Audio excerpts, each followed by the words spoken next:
A few months ago, I was making tea in my little kitchen when my heart started racing, like really racing. For a split second, I panicked. Was this a heart attack, a panic attack? Should I call someone? And then it hit me. There was no one in the next room, no one to yell for, just me, barefoot on a cold tile floor, wondering if I'd be okay.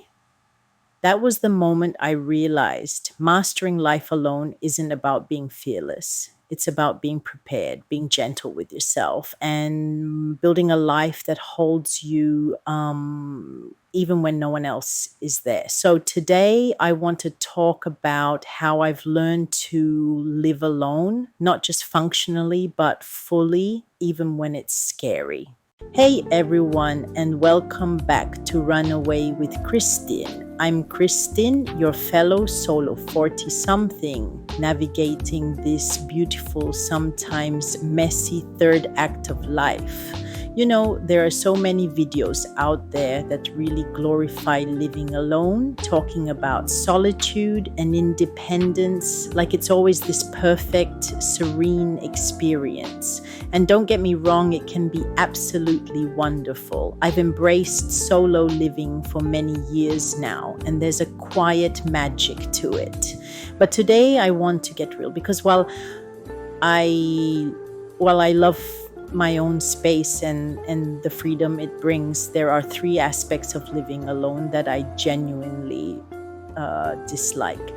And one of them absolutely terrifies me. Let's dive in. Let's start with the hardest one. What if something happens? A health scare, a fall, a stroke. Those moments that creep into your mind at night.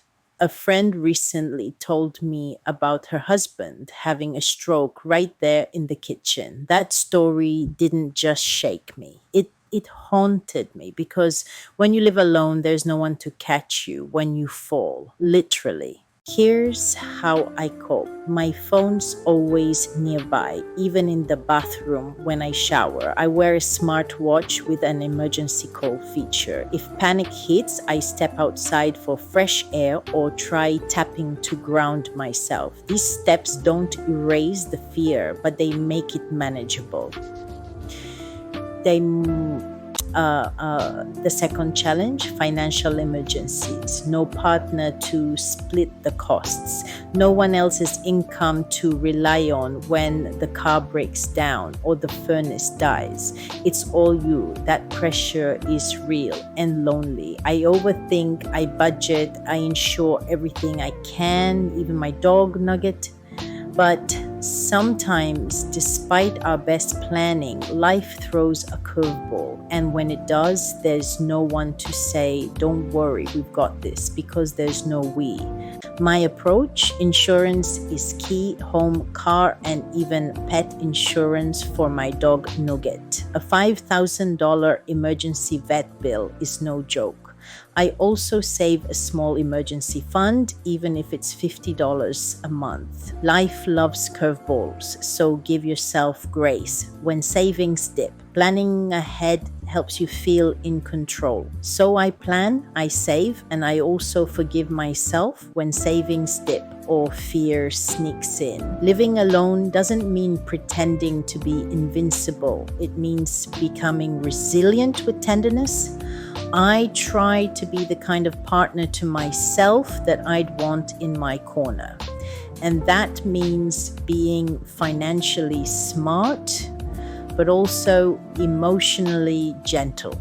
And then the third, it's not danger or debt, it's absence. When something incredible happens, a view, a moment, a revelation, there's no one there to say, did you see that too? I was once on a boat in Iceland, dolphins jumping all around, the sky glowing with gold in a freezing winter. It was heaven, and yet I felt this ache, no one to share it with, no one to laugh about it with years later. Not having someone to share life's moments. It's not necessarily something happening to you, but It's not having somebody to share the experiences with, even the really good stuff. There's nobody there to kind of go through the journey with and then laugh about it later, reminisce. There's no witness to your life and experience. Sometimes you have friends with you. Living alone can be beautiful. It's quiet, it's free, it's creative. But let's not sugarcoat it. There are dark nights and heavy thoughts. There are bills, breakages, and silent sunsets. And still, we carry on with podcasts and playlists, online grocery deliveries, emergency contacts in our phone, and a whole lot of inner strength. So, how do we master living alone? Step 1, prep for emergencies, phone, small watch, a plan. Step 2, build a financial safety net with insurance and small savings. Step 3, find your pod, comment below, join a club or travel with new friends. Bonus tip, embrace the traitors. So embrace all of faps. Solo life means freedom and facing fears, but that's where you grow. These steps have helped me feel stronger, and I know they can help you too. And while there are a lot of things out there talking about how great living alone is, and it is, there are trade-offs no matter what path you're on in life. And you've heard me talk about this before. We have to play the hand that we're dealt. I'm single, that's the way it is. And I'm learning to play it with curiosity and courage. I just wanted to keep it real though and talk about these 3 things that really can get to me sometimes living alone. My journey involves overthinking things, wandering into new cities and centuries, and constantly chasing meaning, one bucket list moment at a time. This channel is my personal journal of figuring it all out. So, if you're living alone by choice, by circumstance, or just for now, I see you, and I hope this helped you feel a little more prepared, a little more seen, and a little less alone. If you've got your own tips or stories, share them below. Let's build our pod, one comment, one story, one quiet moment at a time. Thank you for being here. I'll see you in the next video. Until then, take care of yourself. You matter always.